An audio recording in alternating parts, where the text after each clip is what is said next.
Me okay? I can. Yeah, I do apologise. Basically, everything's broken tonight. The camera, the speaker, everything. So yeah, Okay. do apologise, Raymond. So and hopefully there's a few people watching, and I do apologise for being late. So I'll get cracking on my little bit of feedback, which has been an interesting week because Monday was a uh, skip day, and I'm going to do a screen share now. I'm just going to get my food up on the screen and all my feedback as well to you, Raymond. So really sorry to everybody. Right, so screen share. Here we go. And slides. No, we want the screen share there. We'll do it. And I think there's been some things that people really quite enjoy hearing about. I don't see. Oh, there it is. Good. Oh, there it is. Right. Okay. So Monday was just a skip day, and the food freedom was just fantastic. And that's the biggest thing. I had a couple of clients ask me, am I normally this self-analytical? And I absolutely am not. I mean, this is not my cup of tea at all. I'm quite intuitive. But in saying that, it's been really quite an interesting journey to see how Chisel has changed me. So we'll cut to the chase and say the food freedom has been the overall thing I really want people to know about, because it has definitely changed my food freedom. The way I think about food completely changed. And I mentioned in the meeting just now about my weight. So it had gone to 17.5 pounds, and then it was 16.8 pounds. And then it went down to 17 again. But anyway, right. So then what did I do? I broke my skip with sausage, which people are not always sure about. But when I'm out and about, it's very difficult to get a fully carnivore meal. So I had sausage, bacon, and eggs. And then at 6 p.m. on the Tuesday, I had lamb chops, followed by a sirloin steak. So the volume of food there is pretty good. The sirloin steak, lamb chops, bacon, sausage, 3 eggs, pretty good. And so Wednesday, the weight loss was back to 17.5 pounds. So I just wanted people to realise that they've been associating it and thinking, well, is it the skip days that are causing that? And that actually doesn't seem to be the case. I seem to lose a little bit more weight after 2MAD, which I think is interesting. But we will talk about body composition and health and healing as well. So the next thing was 2MAD yesterday, and then basically I had an 11 o'clock meal of 4 beef burgers with cheese. So I sort of skipped out of the routine a bit, just purely by accident, that was. And then again, lost a little bit of weight on the Thursday, which I thought was interesting. And on Friday, I've been meaning to tell you, I didn't exercise for 10 days. I was just getting out of a routine, because I didn't want people to say, well, the weight loss is all down to exercise. So a lot of the weight loss that's been happening the last couple of weeks of fat loss has been down to nutrition entirely, and normally when I am eating more. So on the Friday, I thought I'd mention it, and then I had an 8:30 a.m. meal one, because I'd had a skip the day before that. So again, 4 burgers with cheese. And then the second meal, which I was late sending to you, was scallops, salmon, scallops, prawns, and also oysters, which is a new thing in my diet. So one of the things I've been talking about in the videos of what I eat is how up until age 50, I couldn't eat any seafood whatsoever. Couldn't eat shrimp, prawns, couldn't eat crab, couldn't eat salmon, cod, none of it, sea bass, all that sort of stuff. Couldn't eat any of that. And if I did eat it, and I ate it twice by accident, I was hospitalized, anaphylactic shock, and it was just incredibly bad. But now I can eat all the seafood apart from cod, strangely enough. And then I messed up what I was doing, and I think people who watch this will notice that I didn't do exactly everything I should have done, because I went out yesterday. We'd been waiting for it was meant to be a skip day, but we went to a cafe that we'd been watching develop next to a canal. Actually, really nice, really nice development lovely cafe, and they were opening, and they were going to do breakfasts and stuff like that. So we got invited out to do that. So we had to go and do that. And then the person selling fish that we know said he had some beautiful fish. It was really fresh, freshly caught. So in the morning we had the breakfast, and in the evening I had fish. So anyway, I'm back on track now, and the weight lost is 15.1, so a slight increase again. But I wanted to show you this because I talked about this in the meeting, and that is my pulse wave velocity, one of the things that I measure. And you want it to go lower and lower. As you can see, it says optimal here. I mean, it's in the normal range, and this is the elasticity of your arterial wall. That's what it's measuring. Now, it might not be the most precise measurement because we're using a sort of electrical impedance machine, but anyway, it's a good yardstick. And as you can see, even though the weight's been going up, I've actually got lower, and it's now 7.6. You want to be below 7 to be optimal and under the age you actually are. So not a bad week, but the overall riding thing was I had a couple of social occasions that threw me off track. One which, you know, I haven't actually heard what you really think about it, Raymond, so we might talk about that in a minute. But I just wanted to do that social thing because, like I say, I'd followed the development of that cafe, and we'd actually gone for a visit with the people that were building it and all this sort of stuff. So I just felt like I really wanted to be part of that. And somebody has asked in the chat, can you mention the original weight before you deliberately put weight on before you started Chisel? Have you gone below your original and changed muscle mass? And I wanted to just say that I put on about 20 pounds. That's what I did. So I got to, in England, we call it 14 stone. And so I've nearly lost all of that already. Muscle mass, no, definitely not. Quite definitely got my guns and everything. There's been no muscle mass lost, and I can tell that from my clothes. I'm still tight around the chest and shoulders where I want to be tight, and still loose around the waist. So that's to answer that question there. But what did you think, Raymond, of me going off track a little bit like that?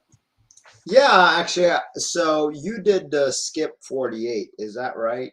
And then you were supposed to do 3 2-mads, or were you in the middle of the whole week of ADF? Because I'm a little confused because there was a lot of changes that happened. Yeah, I went off track, and I can I'll have to see. This is a thing. I practice what I preach. I don't dwell on things where I made a mistake. So this week should have been 3 2-mads. So Monday, Tuesday, Wednesday should have been 3 2-mads, and then a skip. Then Friday would have been a 2-mad, and then Saturday would have been a skip. And today, I'm back on track, 2-mad. Okay. So tomorrow's a skip. So you're doing the alternate day fasting, but you added an extra 2-mad in between, which is fine. That's not that big of a deal. We may have to extend an extra skip at the end, but that's okay. Yeah, that's fine. That's fine. Let's see. Yeah, I mean, the thing is, I wanted to be real, and we did talk about the fact that, you know, people have stresses and things go wrong in their life, and they go off track a little bit. And I didn't want to go off track, but then I thought, well, there's no point in not, because if it all goes wrong for me, then people understand why we want to keep you on track. And that, I would definitely say, has happened. As we've just said, we got a bit confused, and it, you know, I can't now tell you definitely whether that extra weight is whatever it is, because we went off the plan. So it's a bit of a, you know, unknown quantity, really. So as we said in the meeting just now to somebody else, get back on your plan as soon as you can, and then we know it works. So I'm looking forward to this week of doing exactly that. So I will just tell you. So your Monday is a skip. Tuesday is 2-mad, Wednesday is a skip, Thursday is 2-mad, Friday is a skip, Saturday is 2-mad, Sunday is a skip. So yeah, alternate days. Yeah, alternate days. So like I said, yeah, that should be fine, because Sunday ends your last skip. Is that right? Yeah, I mean, what's micropriming. I think we're getting to the end of level 3. So let me do it. So yeah, Friday is a skip, Saturday's 2-mad, Sunday is a skip, Right. which is the 3rd of July. And That's then right. my micro prime 3 meals a day starts on Monday, the 4th of July. Right. Yay, American Yes. independence. So Yes.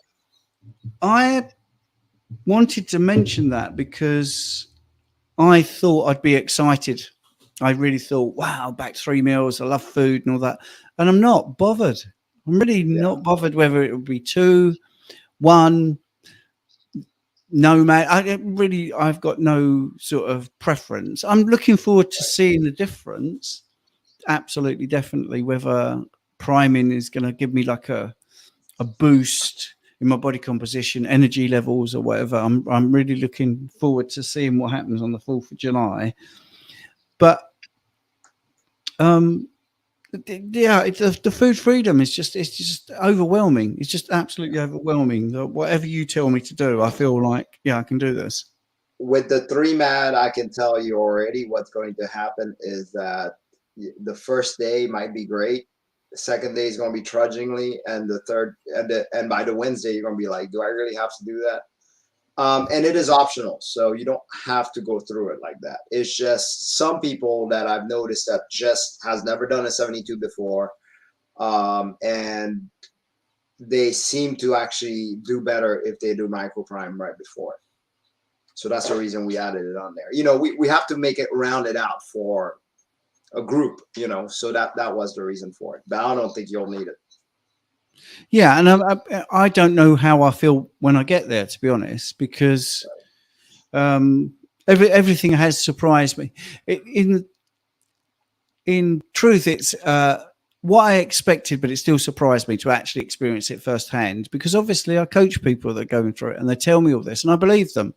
And sometimes it seems a bit amazing because they have a history of being a lot more overweight than I ever was. So that's one of the things I did want to sort of bring up in the coach to coach, because I don't just coach people that were like me that were, putting on weight deliberately to see if Chisel worked. I'm putting people through this, or they're following it, and they've got big numbers that they want to come down from. So I've got a guy at 285 coming down 238 at the moment.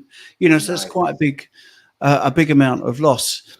And the only time they've struggled is, when they've done what I did. They've gone off to see family and completely gone off the rails and come back.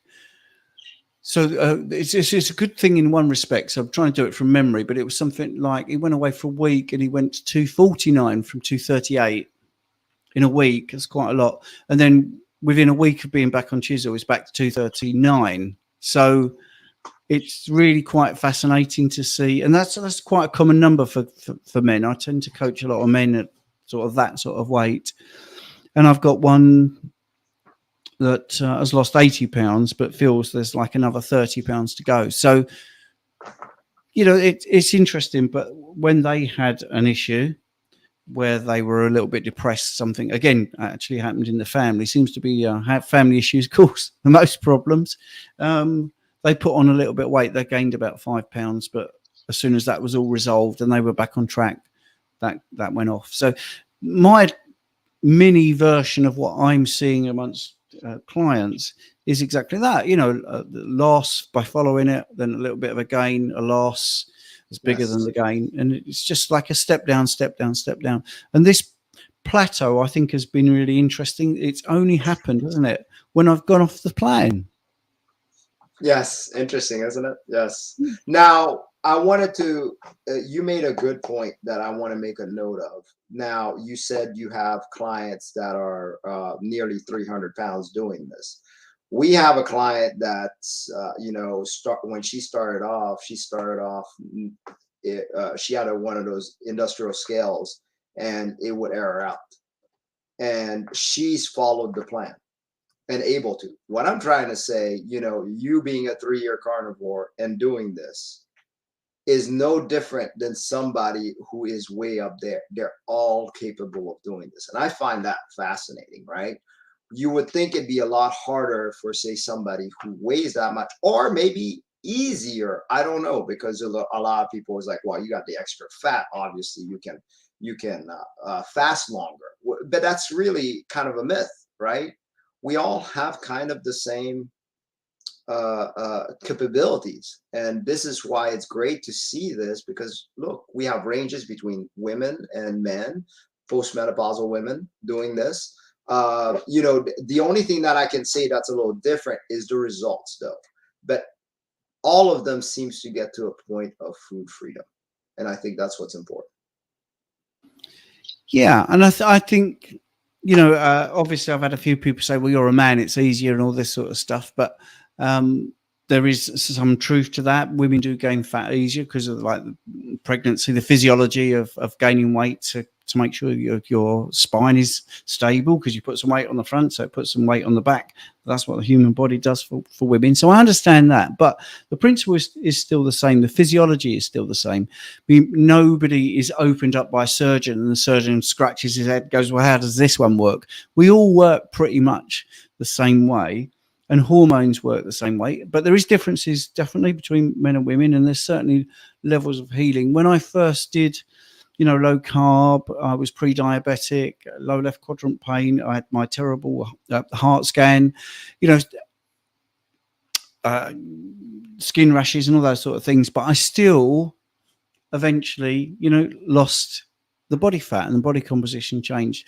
And I think if there is a little bit of healing going on, and I use the analogy of the fat is used to build things, and so are the proteins are used to build things. So if you've got this fat storage and you've got this protein storage and the body starts to heal, it's a bit like if you were doing a house up and you were fixing it up and you had these stores and you didn't know how long the fixing up was going to take or what was going to happen when you went into the attic space and you crawled around and looked at things. You don't know what you're going to need. You would not get rid of all those excess storage facilities.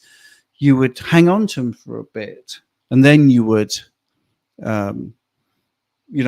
see how well you're doing fixing the house up, and eventually you would say, right, well, I'll fix the house up now, top to bottom, everything's really good, we can get rid of some of the surplus. And I think that's one of the things, especially when you come to this way of eating and you are heavy and you're in the 300s and or near that level, possibly, and this might sound mean to say, if you're at that level, there's a lot of dysfunction, there's a lot of inflammation, there's a lot of insulin resistance, or lack of insulin sensitivity, so many things to fix, that your body is not just going to give up the body composition fat. It's going to look at trying to fix those things first. And that's one of the analogies I try to get to people, is that try not to focus on the weight, even if it is the biggest thing in your head right now. Try and look at the small non-scale victories, like your hair's getting better, your skin looks better, you're thinner in the face, your nails are better, your less joint pain is a really big one.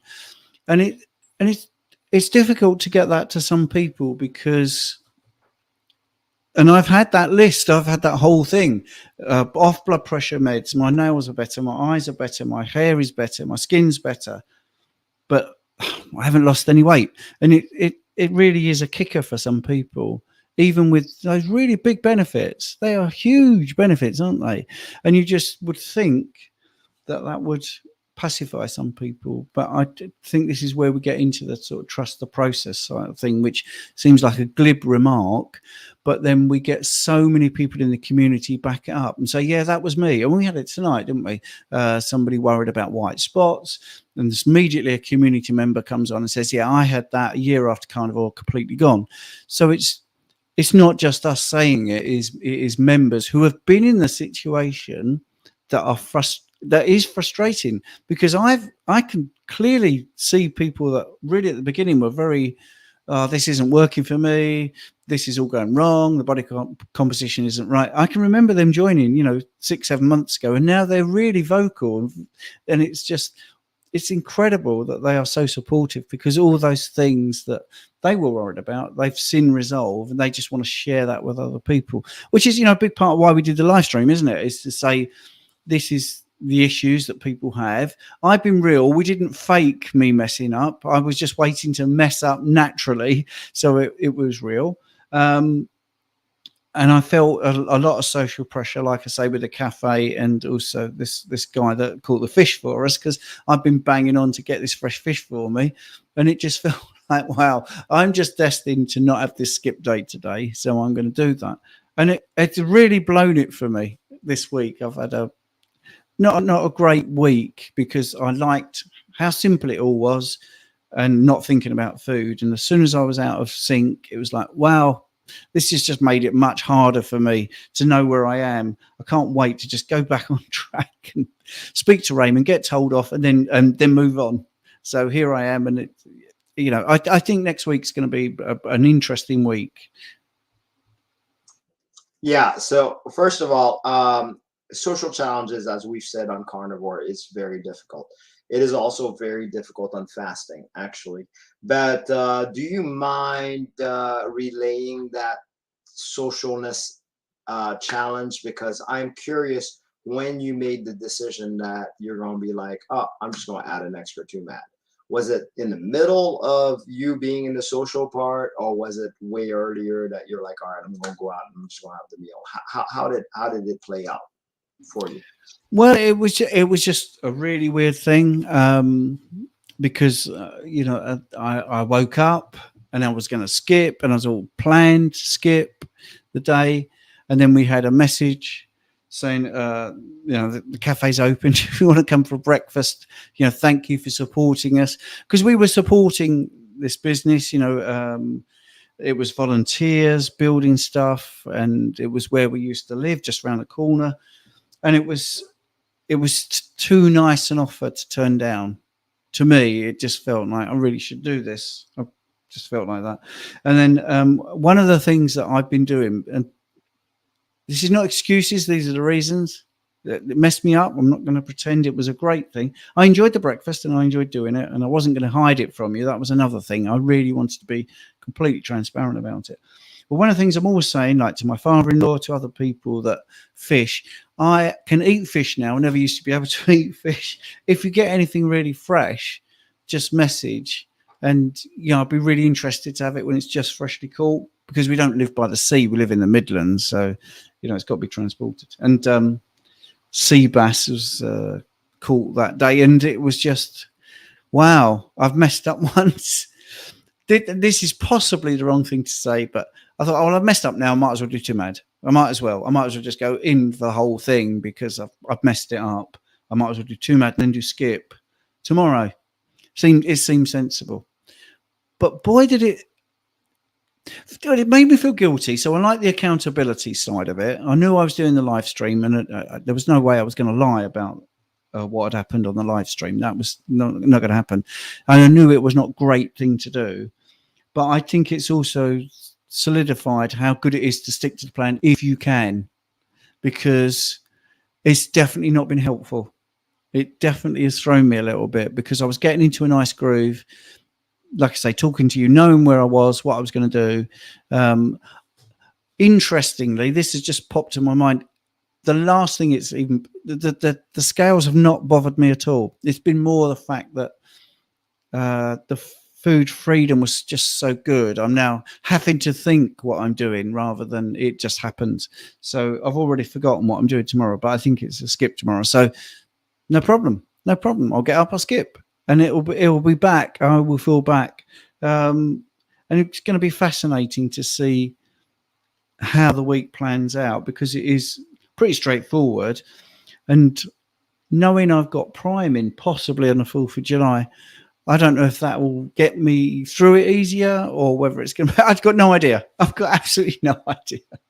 But it's been fascinating, hasn't it, Raymond? Because it's 8 weeks of doing it exactly how I should do it, and everything just feels great. And then I messed up a little bit, and it was just like, wow, I feel like I put myself back a couple of weeks.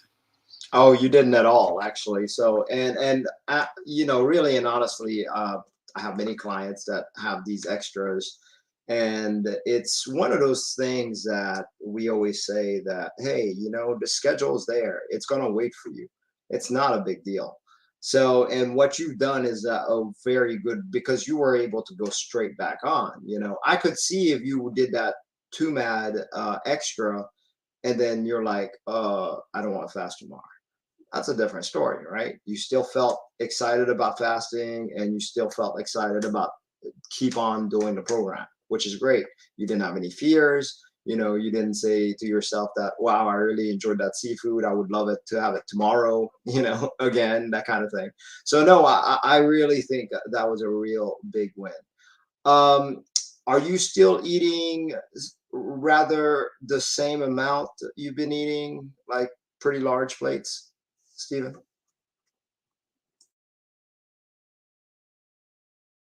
Hang on. Yes, somebody asked me a question in the chat. Yeah, I do feel younger. They say I look younger. I feel very buzzy. Right now, I feel particularly buzzy, full of energy.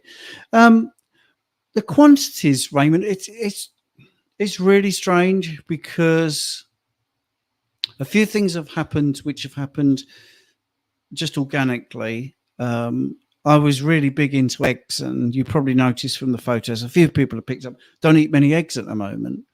And I think that's because I find the meat much more satisfying. I feel it more enjoyable, more satisfying. I feel I get more bang for my buck, right? Really. And I leave a little bit of food, which was unheard of maybe 4 or 5 weeks ago, and struggle, even with fish, which really surprised me. I was chomping at the bit for the fish, really, really excited. I'm sorry, but, even at 58, I'm so excited because I had 50 years where I couldn't eat it. So I've now had 8 years and it still excites me. And I actually thought, there's no way I'm going to leave any of this. This is going to be demolished. And I would then want some of Jane's or something. But I couldn't eat it all. Could not eat it all. So I think my signaling and everything has just completely changed. I can't get over it. See, this is what happens in every week because I'm not really self-analytical, and then you make me be self-analytical, and that otherwise it'd be a boring program, wouldn't it? If I just went, well, yeah, it's fine. Yeah, it's really strange because on a skip day, I think I can't wait to eat tomorrow.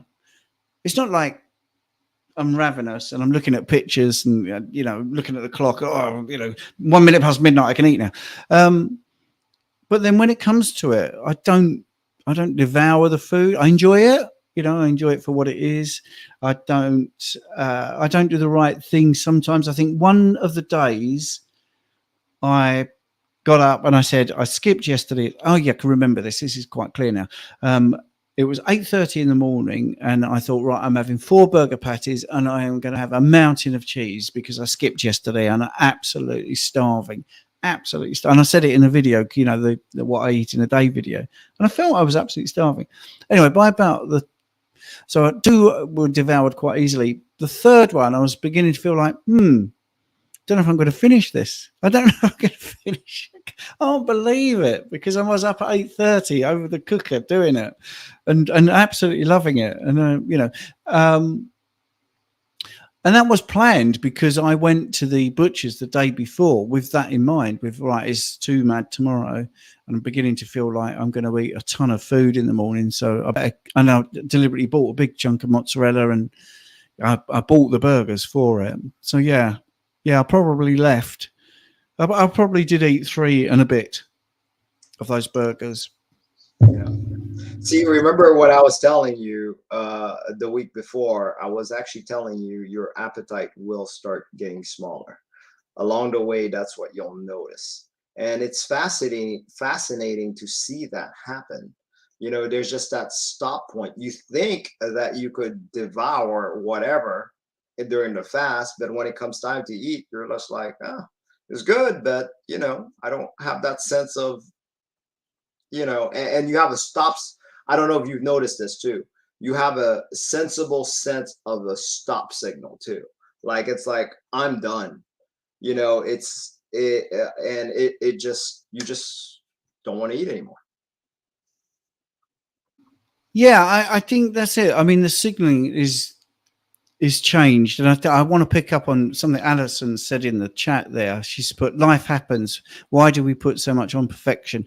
I don't see this as a mess up.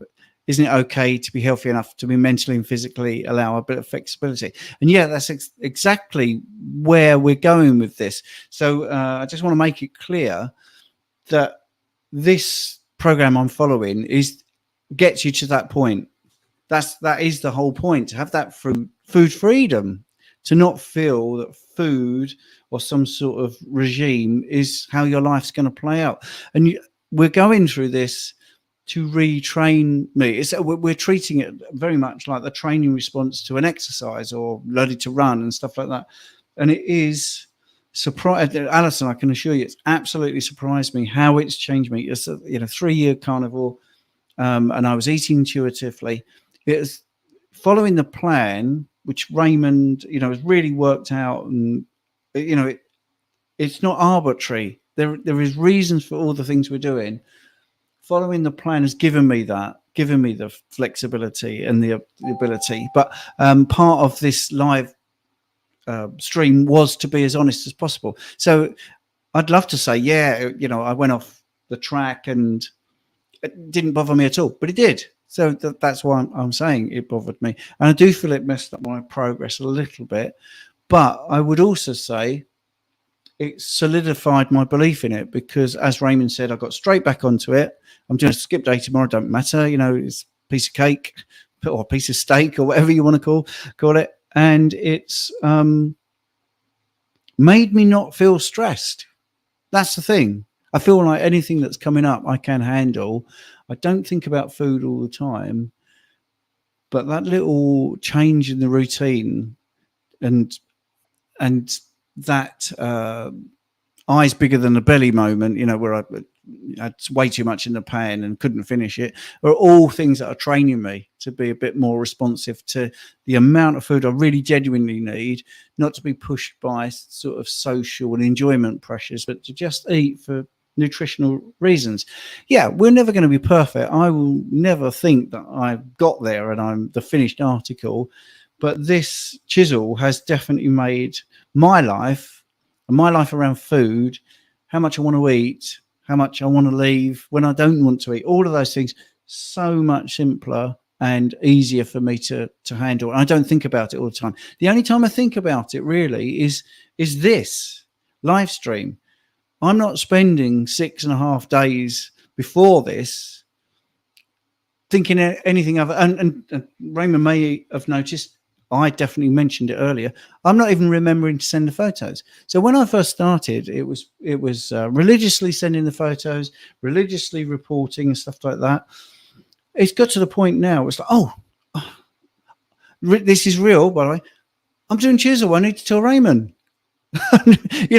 So it's not at the forefront of my mind. It's not ruling me whatsoever. And it's making me feel very consistent with my hunger, with my satiety signals, with the amount of food I need to cook, how much I'm going to eat.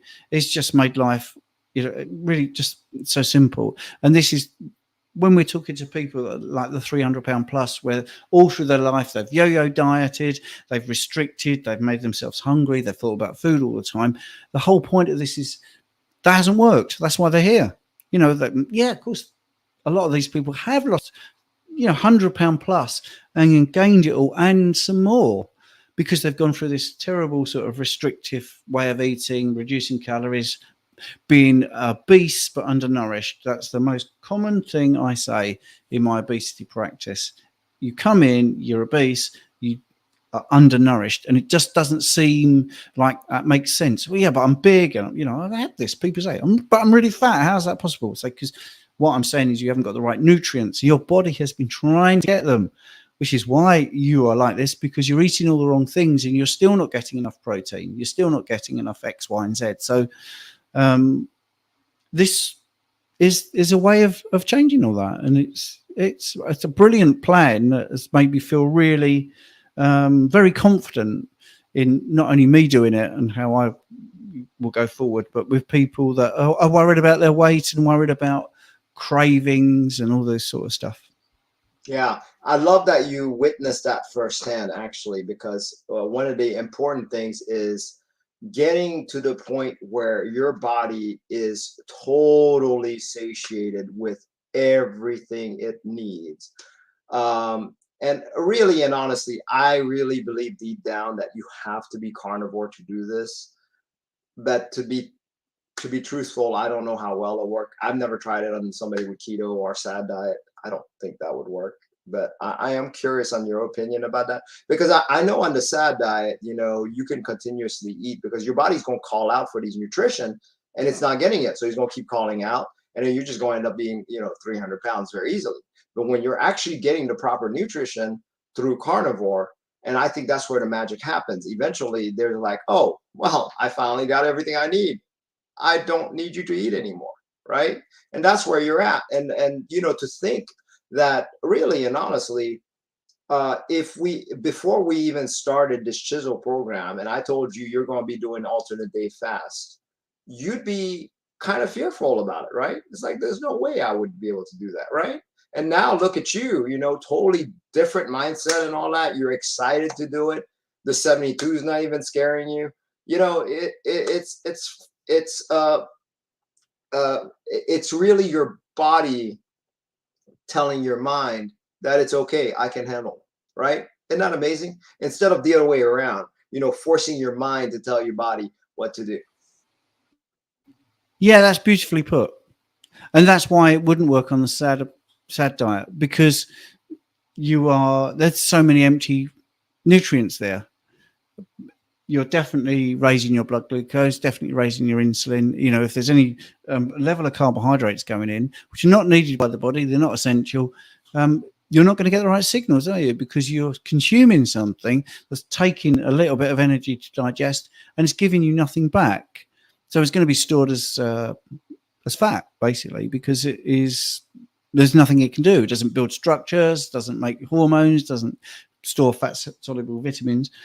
But this way of eating is exactly that. It's nutrient led, and your body will be ruling you, not your head. It will be saying, "That's fine, time to go." I mean, we don't see, you know, animals with apps. We don't, you know, we never tracked.